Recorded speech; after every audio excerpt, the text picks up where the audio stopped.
Good evening, everyone, and thank you for joining us to our second Q&A session with Maryland gubernatorial candidates. My name is John DePietro. I am the director of the Maryland Student Coalition, and I'll be the moderator for today's event. This evening is going to be recorded and footage will be uploaded online. So those of you who do not wish to have your cameras on do not have to. And so for those of you who are watching at home or joining who don't know what the MSC is, we are an education advocacy organization that pushes for proactive legislative efforts on the state and local level. Our group is composed of 100 secondary and post-secondary students hailing from 16 different counties across the state of Maryland.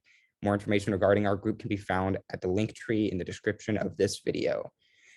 The purpose of this event is to provide students with an opportunity to ask candidates for Maryland governor their stances on various education and youth-related issues. Our topics will be focused on students' rights to free speech, diversity in curriculum, youth voter empowerment, addressing bullying and harassment, and the impacts of COVID-19 has had on our school systems. Tonight, we're joined by former Maryland Attorney General, Doug Gansler. Mr. Gansler.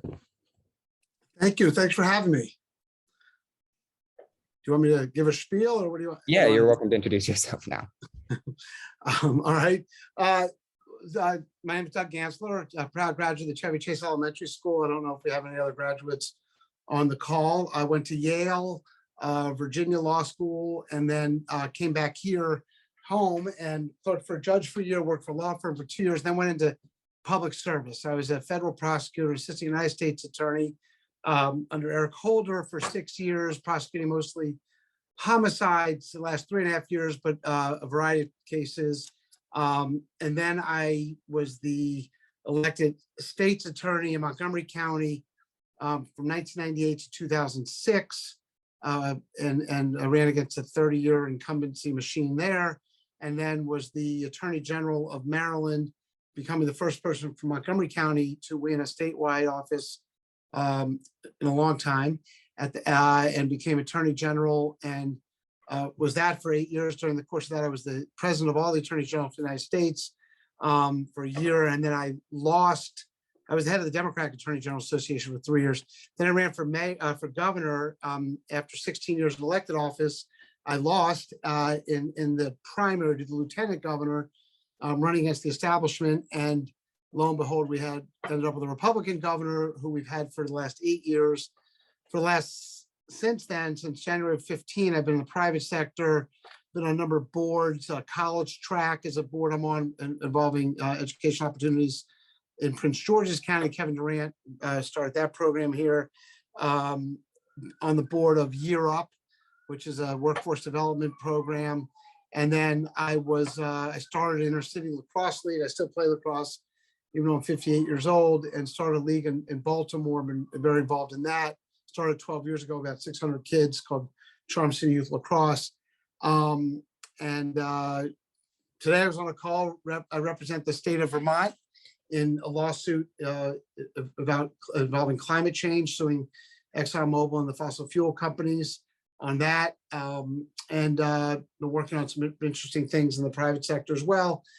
Minding my own business, walking my dog, being introspective during COVID like we all were, and decided that what I like to do more than working in a law firm is help people. And so I was in government for 23 years, decided to look at running for the governor spot. We have in Maryland, we have a interesting phenomenon, being the most Democratic state in the country, registered Democrats or Republicans, yet 3 of our last 5 elections have gone to Republicans.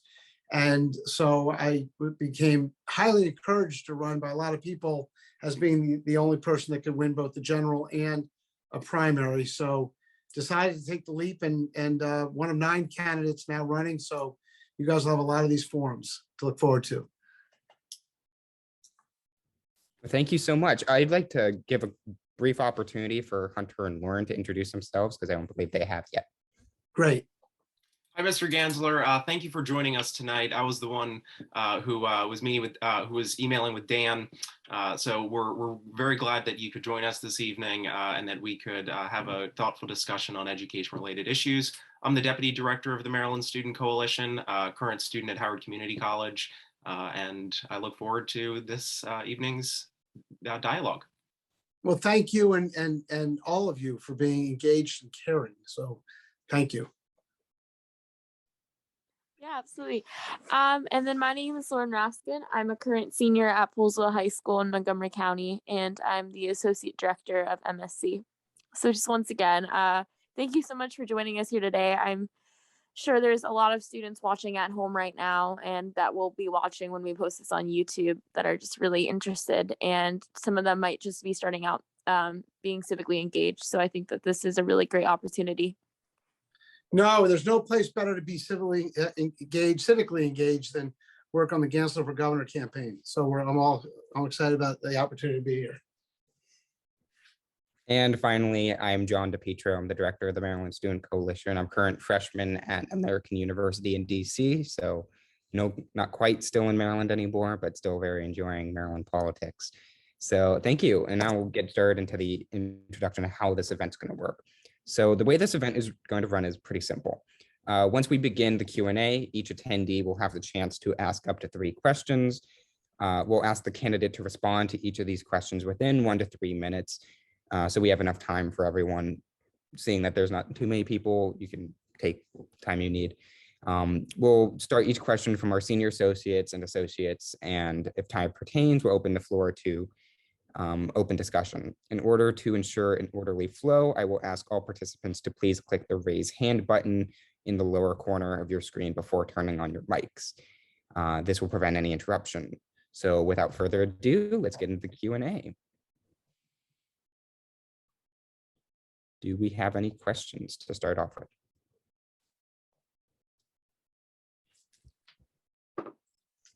with? Okay, Hunter. Cool. So, Mr. Gansler, as the former Maryland Attorney General with decades of legal experience, do you have any experience defending or assisting students involved in right to free speech cases? Right to free speech cases. I would imagine I do. Let's see, I did a bunch of things with students. So I had a case where I wrote an amicus, and it was a free speech case the Supreme Court handled about these yahoos from Kansas that would come to funerals of service people and interrupt the case. They're from some church in Kansas. They were just really bad people. And so we argued, we're involved in that case in terms of free speech, but I definitely would have had, I had a trial today, so I'm a little spent, but I don't specifically remember having any free speech cases, but I imagine I did, because we dealt with kind of every type of case there was. I mean, I've been involved in a lot of internet work. So for example, when I was president of NAG, the National Association of Attorneys General, my theme for the year was privacy in the digital age. And we started a program called Clicks, where we worked with students and anti-bullying initiatives through Facebook and other big tech, which by the way, at that time was very popular with Democrats, and now all of a sudden is not for whatever reason.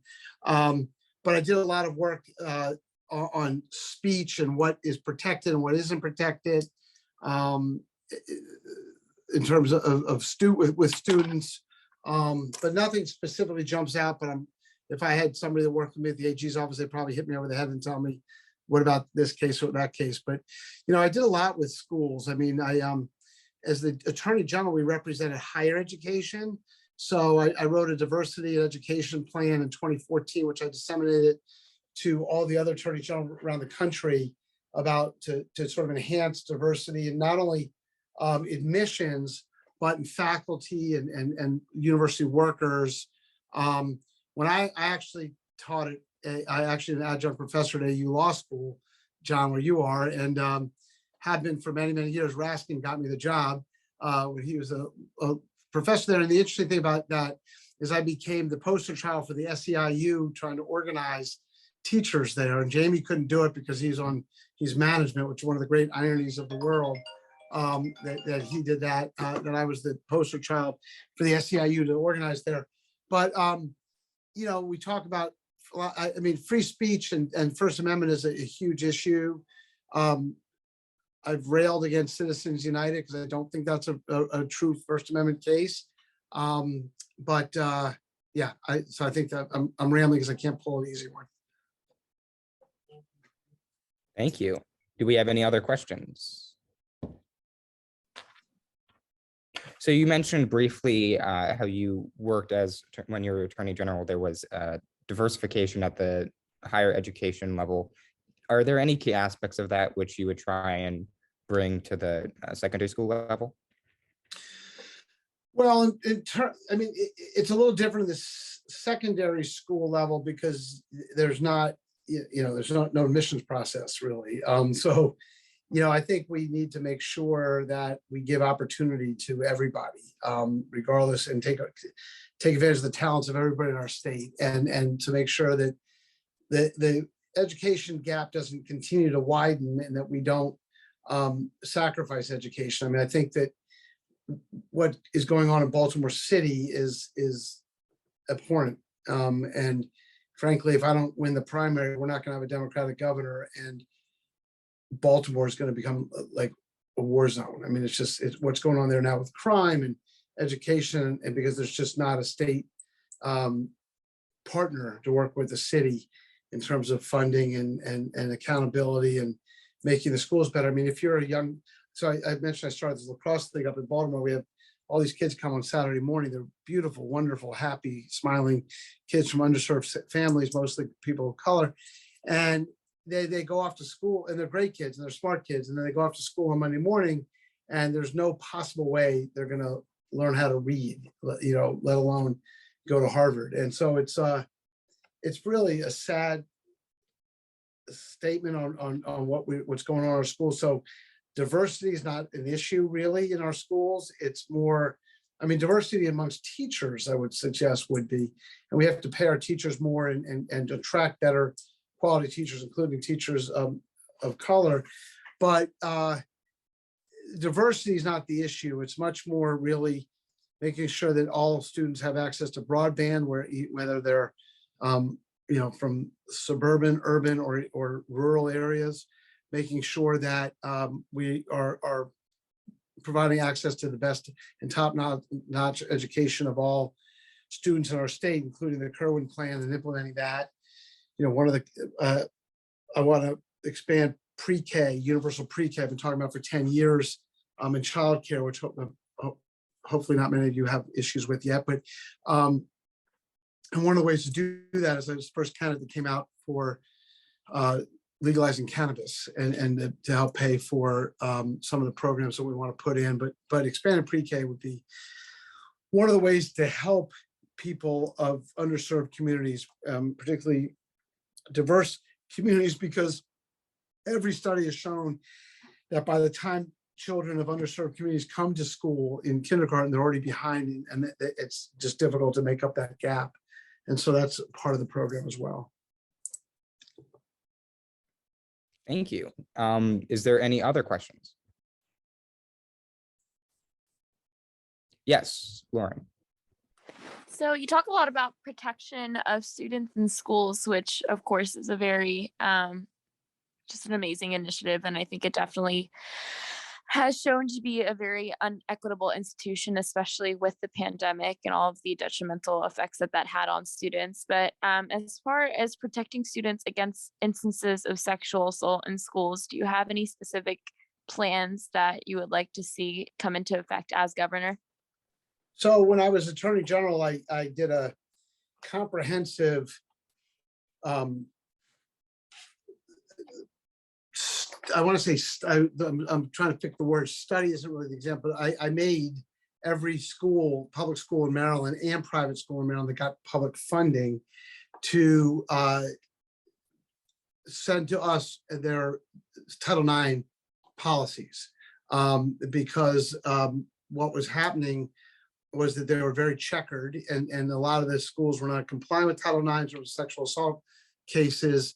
And so it was a big issue for me to make sure that we were had due process as part of it, but to make sure that there was a process, and that to make sure that Title IX cases were being handled appropriately throughout our higher education schools, because that's the only place high jurisdiction. I do think that we should sort of morph some of that, obviously tailored to secondary school into secondary schools. And most people really don't recognize that sexual assault in secondary schools is also a very prevalent problem that needs to be addressed as well. So I think as governor, I would sort of mirror and replicate what I've done at the higher level to secondary. And, when I became a prosecutor, my first 7 cases I got were domestic violence cases. And I became very familiar, worked with the victims of domestic violence extremely carefully, such that when I became state's attorney in Montgomery County, I set up the first domestic violence dockets in Maryland history. And I say dockets because we had 1 and then we had 2, because what was the way we're handling domestic violence cases was really re-victimizing the victims. And when I'm governor, I'm going to have every one of the 24 jurisdictions will have to have domestic violence courts. And if they don't have a domestic violence court, they're not getting state funding. So that's how the power of the purse will become very real at that time. So they'll have domestic violence courts, and that's really critical. We also started, when I was state's attorney, something called the Family Justice Center, which is, I don't know where you're from, Lauren, but it's in Poolesville, but in Rockville, we have, for Montgomery County, the Family Justice Center. And that's kind of wraparound services for families, including high school kids and younger kids that are victims of sexual assault and violence, which has met with incredible results and accolades. And we're going to make sure that there's a Family Justice Center in all parts of the state as well. Thank you. I don't see any other hands up, so I'll just ask a question. One of your key points that you've listed on your Progressive Maryland vision is to ensure that Maryland public schools remain among the best of the nation by giving teachers the resources they need to provide our kids with a world-class education. Can you go into some more detail specifically about what resources we can be providing our educators? Well, I don't think I think we need to pay our teachers more. I mean, so as parents, you kind of have blind faith in sending your kids to school and assume and hope that they're getting the best education possible and they're being treated with respect and dignity while they're at school, and they learn not only books, book smart, but civil engagement and community engagement and all that. So I think it's important to have the best and the brightest teachers to do that. So I've been a mentor my whole life, basically. I mentored a young 11-year-old named Matthew Shepard, who was at Amadon Elementary when I was the assistant United States attorney, and kept in touch with him. And I think mentoring is one of the best things we can do as adults to work with young people. This is why I was excited to talk to you guys today. I'd much rather talk to you than a bunch of businessmen. And sort of get your thoughts and ideas. And I'd rather actually hear what you guys think than listen to myself talk. But in terms of that, paying teachers more to get the best and the brightest, making sure we have financial literacy taught in our schools, having tech vocational training and classes available in secondary school, because not everybody wants to go or needs to go or should go to college, 4-year school. And so I think, or even to a community college. And so I think that's something that I'd like to see in terms of resources and that kind of thing. And athletics should be part of the curriculum, and making sure there's funding for that, and that the schools are I mean, it seems crazy, but if you're in a dilapidated school, you're going to have a dilapidated mind. And so to have modern schools and modern technology available, near us, there was a school called Blair in Silver Spring. And Blair High School, I'm old enough to remember the old Blair High School. Then you go into the new Blair High School and you think, well, even as somebody who's not in high school, when you go into the old one, you're thinking, this looks like a school, an old school. You go to the new one, it's just all wired up with technology and the latest, the greatest. And that makes you want to learn more and makes you sort of have more incentive and excited to study. And so I think we need to make sure we have new schools, good schools, electric buses driving our kids to school. There's just mass transit to help get people to school.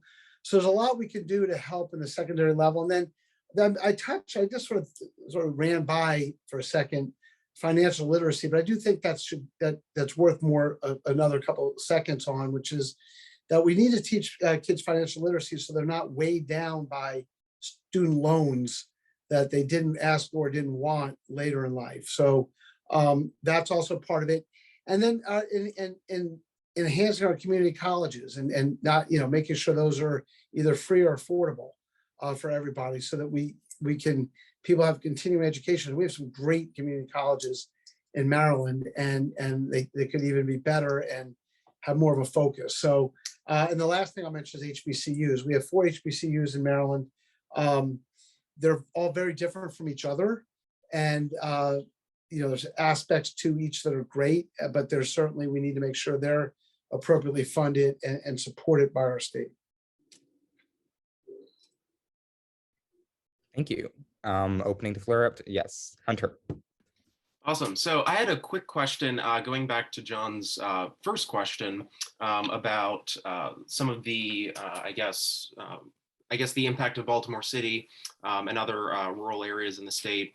As we all know, the COVID impact has disproportionately affected communities of color. And I wanted to know what your thoughts are on your COVID recovery plan for the public education systems in the state, especially as it pertains to special education students who may have fallen behind, or farm students who are not at a socioeconomic level to be able to support themselves to close that gap that they're now in. Yeah, I mean, look, I don't really have a plan for that. I kind of feel like I know what I know. Like, I'm pretty good on the whole criminal justice thing. So as a prosecutor for 22 years, I'm the only person in the race that's been involved in criminal justice reform. In fact, I'm the only person in the race that's been involved in criminal justice at all, and probably knows the difference between a conviction and an indictment. What I don't know, and what most people frankly don't know, is how do you recover from COVID, a pandemic, for high school and younger children who got left behind. I think first you have to acknowledge the problem, which is the genesis of your question.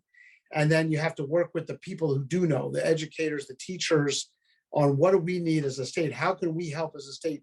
You tell us as the state what you need to help, ameliorate some of these problems and fill in this gap.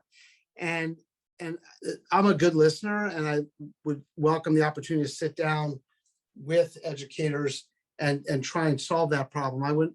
When I was president of all the attorneys general in the country, we had something called the National Mortgage Foreclosure Crisis. And there were millions of people being thrown out of their homes by the big banks. So I took on the big banks. And I thought that was the right thing to do. We got $32 billion in to help keep people in their homes. And we had to be creative about how we do it and listen to the mortgage counselors and all those people like that to get the best answers on how to do it. I think I would do the same thing here, because I do think this is a crisis. And I have, sort of led during crisis. I'm the only person in the race that has led statewide in a crisis with executive experience, with a progressive and practical record of getting things done. So I understand how and the reason why that matters is to understand the levers of government. Who do you need to talk to? Who do you need to work with to make things happen? In the education space, I know who to talk to and who to go to and how to put people in the room and to get to yes, but I don't have a plan for that. And hopefully a lot of it will be resolved by the time I take office in January of 2023. But there's a lot of issues that are going to be coming up that are tangential to that. For example, crime. I mean, crime happens in schools, and kids, there's gangs in schools. And I was the state's attorney during the Beltway snipers case. So I understand how criminal, how to work in a crisis situation in terms of crime.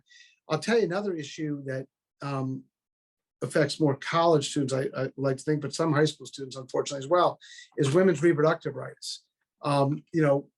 What happened in Texas is people say, oh, that's Texas. That nothing that there happens in Maryland. That's a whole different place.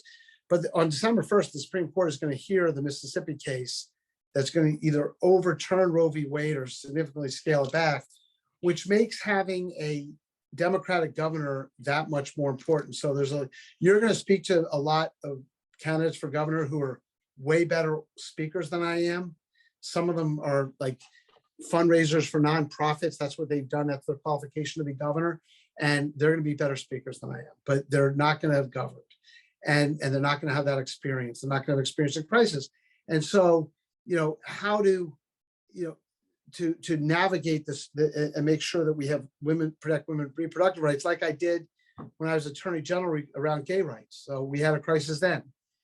Gay people weren't allowed to marry each other, and they weren't allowed to marry the people they love. So I was the first statewide official to come out for marriage equality. I went and testified 5 years ahead of time. I wrote an opinion recognizing out-of-state same-sex marriage in Maryland, and the Republicans tried to impeach me for doing so. And we're gonna have the same kind of social crisis, I think, with women. I hope not, but I believe it will happen, because there's this thing right here was when I argued in front of the Supreme Court, and won my case 9-0. It was a child molestation case, but nonetheless, I understand how the Supreme Court works. They don't take the case unless they want to do something with it, and I do think they're going to scale back Roe v. Wade or the women's reproductive rights, and that makes it more important to have someone that can actually, a Democrat that can actually win in the general election. So I think those are sort of important things as well. Thank you. I'm going to open up to questions from the audience who are not like board members. So if Mika, Rebecca, or Katie have any questions, now would be the time.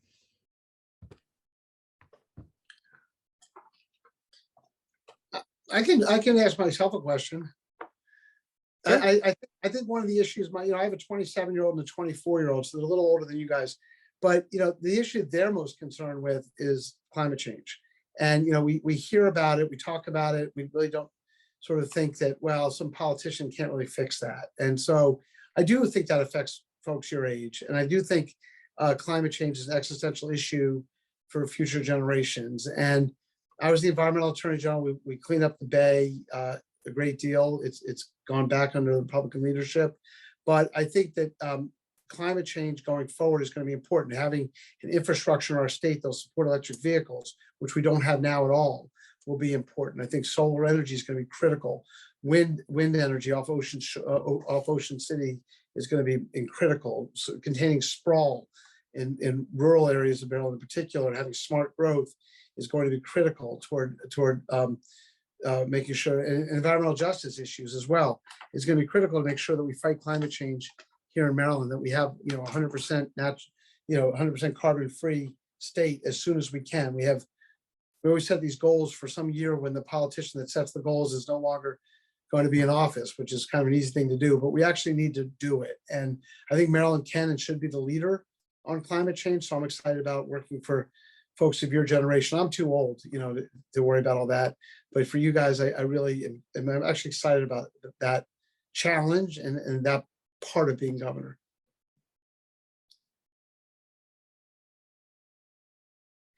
Outstanding. So I believe with that, we can start wrapping up. So thank you so much for your time and everyone's dialogue and questions. Is there any final comments that you or anyone else here have? My only comment would be, look, I love your help. We need to get a Democrat as governor. Again, we have a lot of good candidates. We need help all over the state. So DougGansler.com. I know enough about social media to do that, or send me an email, and we'd love to get you involved. And we're going to open our office in a few weeks in Rockville, but we'll have offices all over the state as well. And important to me is I love your thoughts on things that we ought to be talking about and doing for secondary education, for students' secondary education as well as higher education. Like I said, I like to hear what other people think. I know what I think. That's easy. So I'd appreciate any help you guys could give or advice. Fantastic. Thank you again, everyone. Our next event is scheduled for October 22nd at 4:00 p.m. with former U.S. Secretary of Education, John King. More information on that event will be sent out soon. Anyone who's interested in attending that event should fill out the registration form found in our link tree. That's a wrap. So have a good night, everyone. Thank you so much for meeting with us. Thank you, guys. Thanks. All right. Take care.